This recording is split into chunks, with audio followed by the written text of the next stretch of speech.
Ranked is dying. Not in player numbers, it's doing great in that regard, but in the competitive spirit and opportunity that a ranked mode is supposed to provide. Top players have almost all given up on ranked as a means of skill expression, with many seeing it as a complete joke. The ones who remain are farming ridiculous amounts of elo points and basically just making a mockery of the system. In this video, I'm going to lay out every problem with ranked and how to solve it. The most important question to answer is what is making ranked uncompetitive in the first place? And I think if you ask the average person, they'll say that it's too easy to get masters, which I disagree with. I think the names of ranks or when you apply them or what rating number you give a rank to somebody at is completely superficial. The biggest contributor to ranked being uncompetitive is the elo system. The elo formula is a mathematical formula created by Arpad Elo to predict the skill level of players in chess games based on the outcome of their matches. It's been used by the World Chess Federation since 1970, and if you've ever played on chess.com, it's what they use. Elo has become synonymous with rating in games in general, since most competitive games use some form of that formula. Elo is weighted so that the higher rated player has less to gain but more to lose than the lower player in a given match.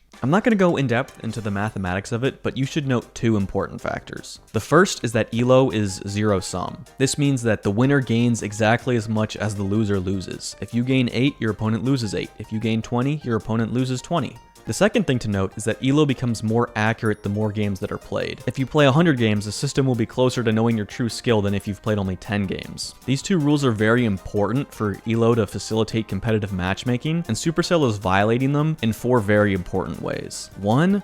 Brawl Stars is not zero sum. At lower ranks, there's a surplus of points, meaning winners are winning more than losers are losing. This causes rank inflation, which means over time the average player's rank will just increase naturally. At the higher ranks, the opposite is happening. Losers lose more than winners win, which means there's a deficit. The average player will decrease in elo naturally. Because one side of the player base is being pushed up and the other side is being pushed down, there's sort of just this massive cesspool of players in the middle with completely different skill levels, which is non-competitive by nature because they don't have similar skill levels, so most of the games are just washes. The second most important thing is that there's multiple floors you can't tilt past. By not being able to lose below a milestone when you get it, you create games with a surplus. Basically, one team is gaining points and the other team is losing 0 because they can't lose anymore. This causes rank inflation, but when you combine it with the rank deflation that happens, especially in Masters, you end up with 90% of the player base being shoved at 9,000 because they can't fall below it, but they can't gain above it because they're losing as much in one game as they would gain in 10 games. This also happens at Legendary 1. You end up with a ton of players stuck at exactly 7,500 and they can only get to like 7,600 before they lose it all over again. Season Reset is another important factor because it undoes all the work that the elo system has done. Remember, the system becomes more accurate the more games that have been played. Season Reset puts that number back down to 0 and basically nukes the system's efficacy. My friend Topkek is a semi-pro player,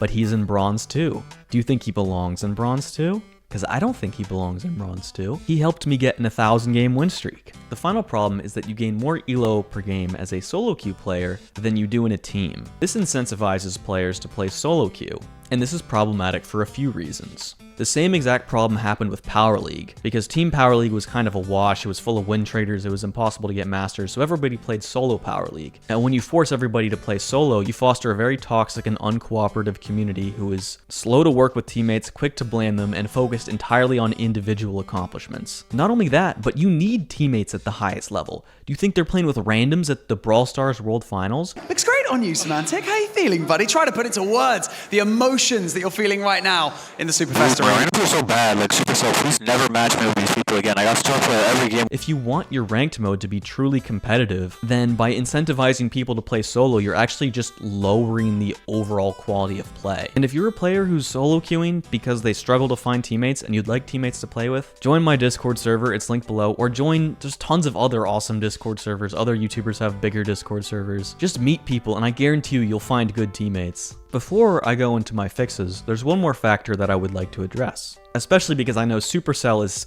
definitely concerned with this, because they're not just trying to make ranked competitive, they're trying to make a game mode people will actually play. And while ranked has failed at being competitive, its play rates are way higher than Power League, so from that angle, it's actually been a massive success for Supercell. So as I try to offer rework suggestions to ranked, I want to make it appeal to casual players too.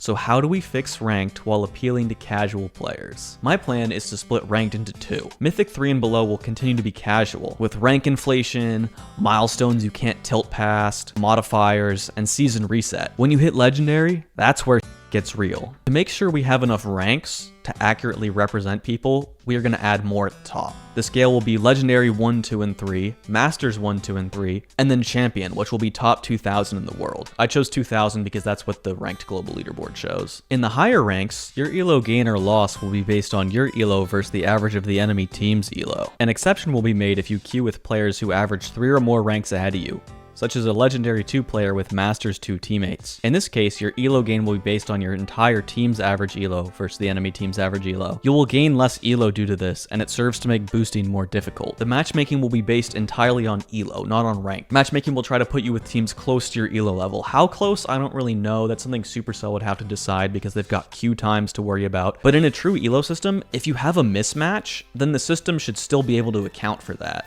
because the winning team will just gain a lot less than they would lose. This becomes especially important when you get to the top levels. For example, Genie was gaining 25 per game when he was pushing to 40,000, but in this elo system, the farther and farther away he got from the people he was facing, the less and less elo he would get, so it would essentially be impossible. He'd get dragged down. That's why Magnus Carlsen is the best chess player in the world, but he doesn't have 40,000 elo, he has like 3,000. The elo net will be zero sum, meaning the losing team loses exactly as much as the winning team wins. In a system like this, the only way to climb elo is to get better at the game. We're also going to remove floors you can't tilt past, except for Legendary 1. This will combat rank inflation. By nature of having any floor at all, there will be a little bit of inflation, but every system has that problem. We're also going to do something controversial because I know Supercell wants you to rise and grind every season and get your star drops and get that instant gratification pumping, but we're going to remove season reset because it makes the system so much less competitive than it could be. Basically what we'll do is Mythic 3 and below will reset every season, and you have 30 days each season to get to Legendary 1, at which point you'll be permanently a part of the higher matchmaking bracket. You'll never reset again. What we're going to replace it with are two things. One, rank decay, which basically means if you don't play for a long enough time, you'll start to lose elo. This is good for a few reasons. I mean, it incentivizes people to play, but also you do get worse when you don't play. Boosted players won't be able to keep their elo unless they're continuously boosted. And it will also combat the tiny bit of rank inflation that's caused by having a floor in the first place. I think for the rewards, because obviously you're not pushing up through all the ranks every season, which is more of like a ladder thing anyway, in my opinion. But I think there should be monthly rewards based on a certain amount of games played, maybe. Not even like a win-based thing. At the end of the day, a competitive system should be about the gameplay, not the rewards, but I think the rewards should still be a factor. And finally, don't give more or less elo based on if you're in a solo queue or a team. I already pretty much explained the problem with this before, but if being in a team causes your gameplay to be better, which causes your elo to go up, the system is working as intended. The top level is supposed to be the best quality of play, which means it's probably going to be mostly teams because they have the highest quality of play. That's just how it is. That's competitive. Like I said before, you don't solo queue to Worlds. With these changes, I'm confident that matchmaking will be competitive enough to provide a competitive outlet for top players, and it'll also let new players establish themselves and break into the scene, because right now the pro scene is so gatekept. If you don't know somebody and you can't get scrims and you just have to like play matcharinos until you win those, it's really hard to actually try to go pro. And I think that the entertainment level of the pro scene and the quality will be higher when more people are actually able to try and get into it. So I think that would be great for the game. To go with these changes, I also think Supercell should make a few quality of life changes to improve the overall product. So first, I want to make the highest rating for the current ranked system a legacy stat, because it's going to be completely irrelevant to the new system. It's going to be outdated, and I don't want to get rid of it completely because some people push very impressive numbers and you want to show it off, but it needs to go. If you can adjust the UI to make space for this, I want to show the highest and current rating like they do for ranked, but if you have a global rank, I'd also love to show the highest and current global rank, because that's just a really cool flex to get a global rank on your profile. The rest of these are going to be like the ranked like UI and stuff like that itself. But I think the draft screen needs 3 rows of brawlers instead of 2. This is a pretty common request. I didn't come up with this, but it makes it easier to look through the brawlers when there's 3 rows instead of 2, because there's a lot of brawlers. They're continuing to add more. You got to scroll really far to get from end to end, and I think if there was just a 3rd row on top, it would be easier. This is a very small one, but when you're hovering a ban during the ban phase, like you've clicked on the ban, but you haven't actually banned the brawler yet, if your teammate pre-picks that brawler, you won't be able to see it over the ban icon. I think that should be changed so that you can see your teammate trying to pre-pick something. Because there's a lot of situations where this actually is a problem for me. Like if I'm solo queuing and my team has first pick, I would like to hover a Mo ban, and then my teammate can pre-pick Mo if he actually has Mo unlocked and leveled up, because most people don't. So I would want to ban it. But if he has it, then I don't want to ban it. I want to force the enemy team to ban it. On the final draft screen, you should be able to go into your teammates builds. You can go into your own build and change things. You should be able to go into your teammates build and suggest star power changes and gadget changes if you think there's a build that would suit them better. Because, you know, sometimes people don't know the right star power, but also it's just nice to look at what they have, because